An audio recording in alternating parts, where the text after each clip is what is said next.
teman-teman, sekarang saya sudah berada di Masjid Mangkunegaran atau bisa disebut dengan Masjid Al-Wusto.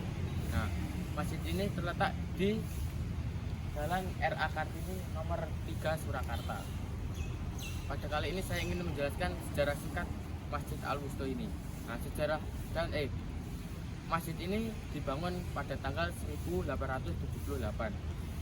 Masjid ini juga memiliki gaya arsitektur khas Jawa dan pengaruh Islam. Masjid ini juga berfungsi sebagai tempat ibadah utama bagi keluarga keraton dan masyarakat sekitar. Yang kedua, saya ingin menjelaskan tujuan awal masjid ini dibangun. Yang pertama, masjid ini dibangun sebagai tempat ibadah.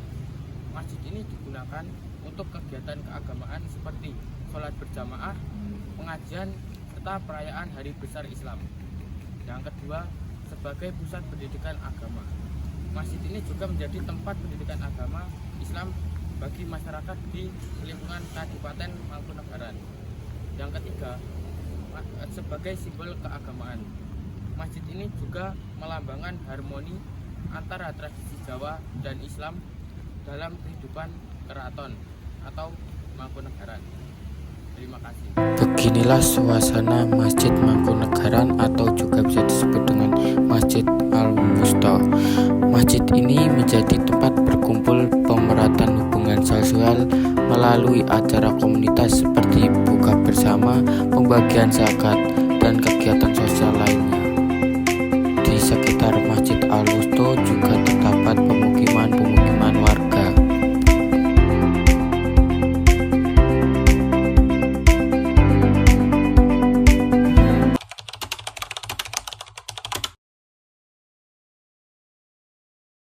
Al-Wusto atau Masjid Mangkunegaran yang pada awalnya difungsikan sebagai tempat ibadah untuk keluarga keraton Mangkunegaran, namun seiring waktu dapat digunakan oleh masyarakat umum dan bisa menjadi tempat sosial bagi masyarakat sekitar seperti berjualan.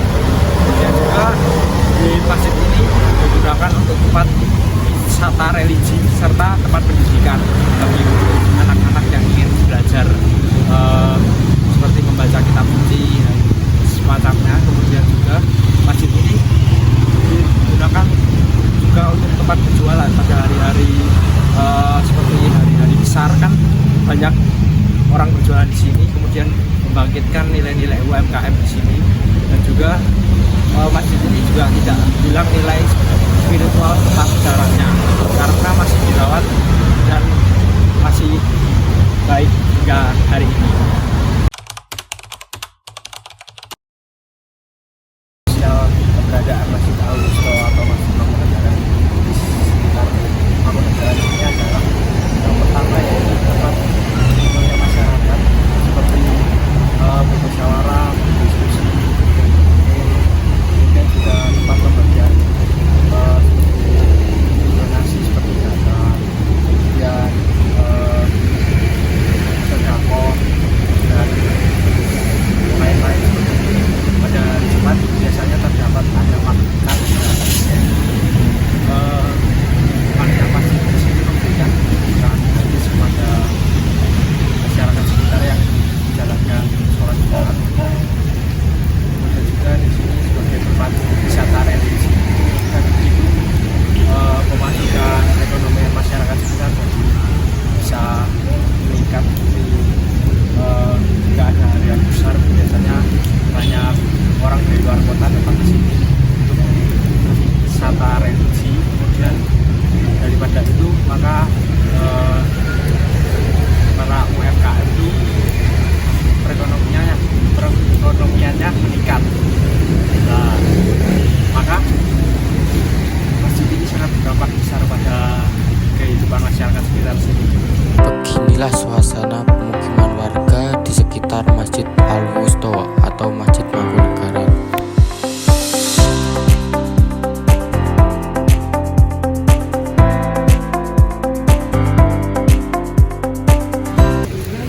Masjid Al-Wusto atau Masjid Mangkunegaran ini didirikan kemudian masjid ini memiliki pola seperti Masjid Agung Bagja itu, bangunannya memiliki atap yang bertingkat, kemudian serambi, kemudian juga bangunannya seperti Monggo.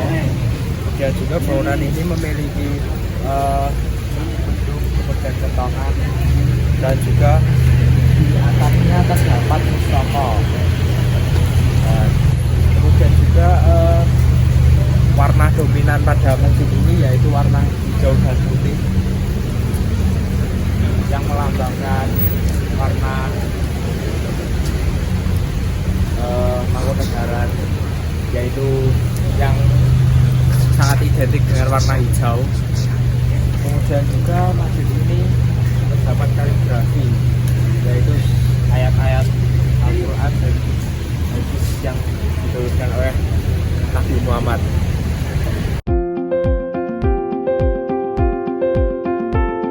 Tak hanya masjid sejarah, Masjid Mangkunegaran juga digunakan untuk menjadi tempat utama masyarakat sekitar untuk melaksanakan ibadah seperti sholat berjamaah, pengajian, dan perayaan hari besar Islam.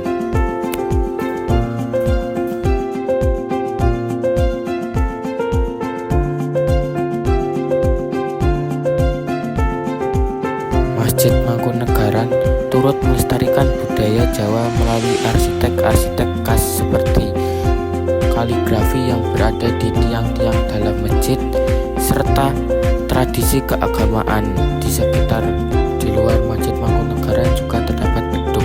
Beduk ini biasanya ditabuh untuk memberi tanda bahwa waktu sholat telah tiba.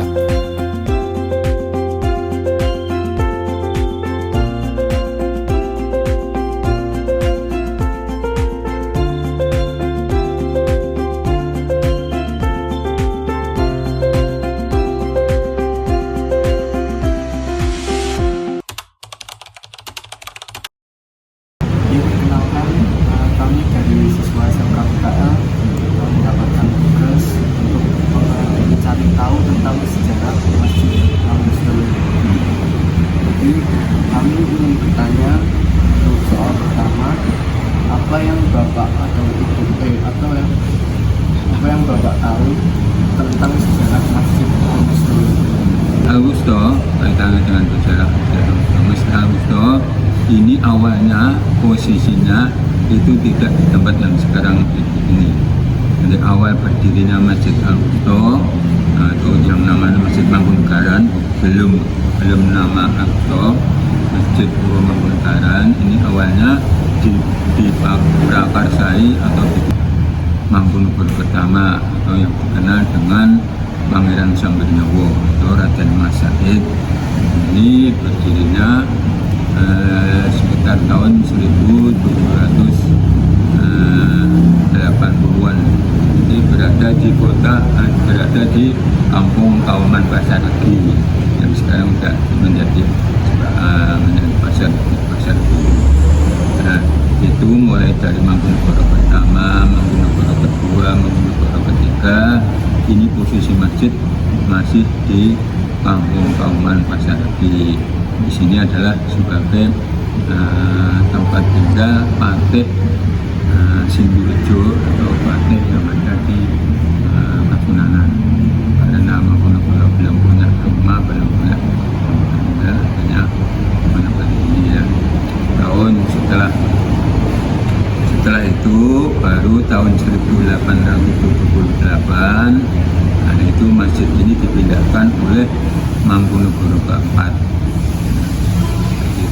Masjid yang dari Kampung Kauman pindah ke tempat yang sekarang ini adalah tahun 1878 oleh Kanjeng Gusti Pangeran Adipati Arya Mangkunegara. Dengan berkembangnya waktu terus oleh Mangkunegara IV, terus berjalan sampai Mangkunegara IV wafat, diganti Mangkunegara ke-5, Mangkunegara wafat, ganti Mangkunegara ke-6. Ini posisi masjid masih biasa. Tapi baru tahun sekitar kurang lebih tahun 1919-an ketika Mangkunegara 7 dilantik menjadi Adipati Mangkunagaran yang ke-7, beliau juga merenovasi dengan memadukan antara arsitektur Jawa dengan arsitektur Eropa dengan bantuan siapa? Dengan bantuan seorang insinyur dari negeri Belanda yang bernama Thomas Herman Lessen. Ini karena pendekatannya dengan Mangkunagaran ke-7, mereka selalu minta tolong untuk mendesain, memadukan antara arsitektur Jawa dengan arsitektur Eropa. Dan itu untuk bangunan inti, untuk bangunan utama ini berbentuk judul yang ada ciri khas arsitektur Jawa. Judul limasan kampung ya ada sehingga yang bentuk lengkung-lengkung ini seperti gapura, seperti menara, seperti maligin. Ini adalah perpaduan antara arsitektur Eropa. Ini oleh digarap atas inisiatif Mangkunagaran ke-7 dengan arsitektur insinyur Thomas Herman Lessen. Terus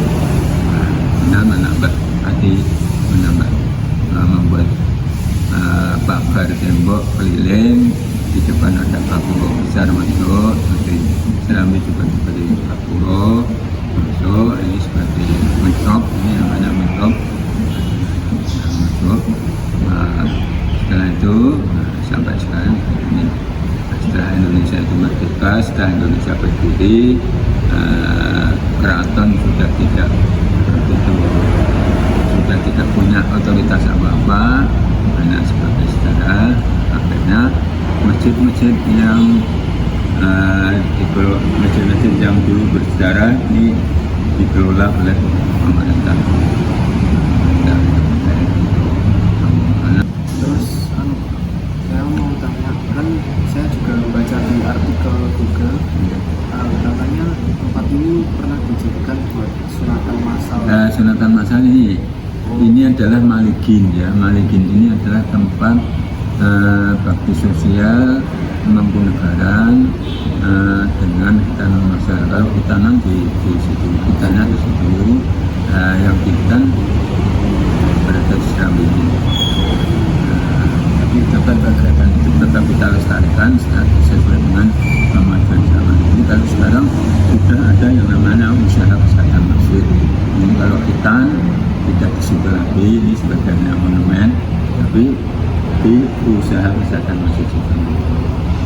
Tidak sebelah utara menara ini secara modern dalam artian baik caranya ataupun orang-orang yang menangani ini sudah seorang yang kalau dulu kan bom sipet, kalau zaman dulu itu namanya bom sipet, belum ada komputer seperti sekarang.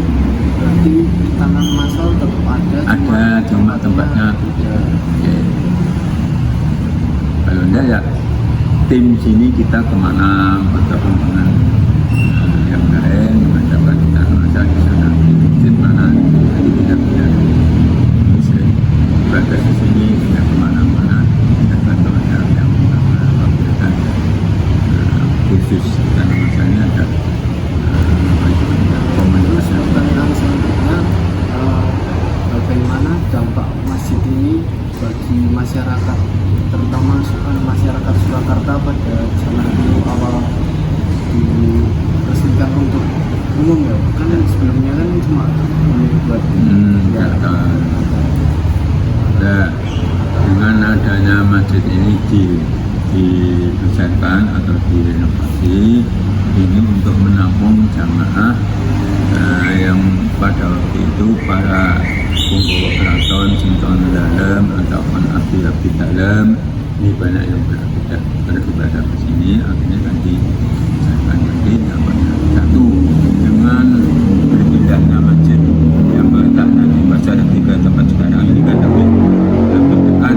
Jadi punggawa keraton ataupun kerabat keraton ataupun abdi dalam yang ada di Mangkunagaran kalau kesini kan ada. Ada pintu itu, ada pintu yang bisa itu ya. Dulu kan kalau ke pasar itu kan jauh.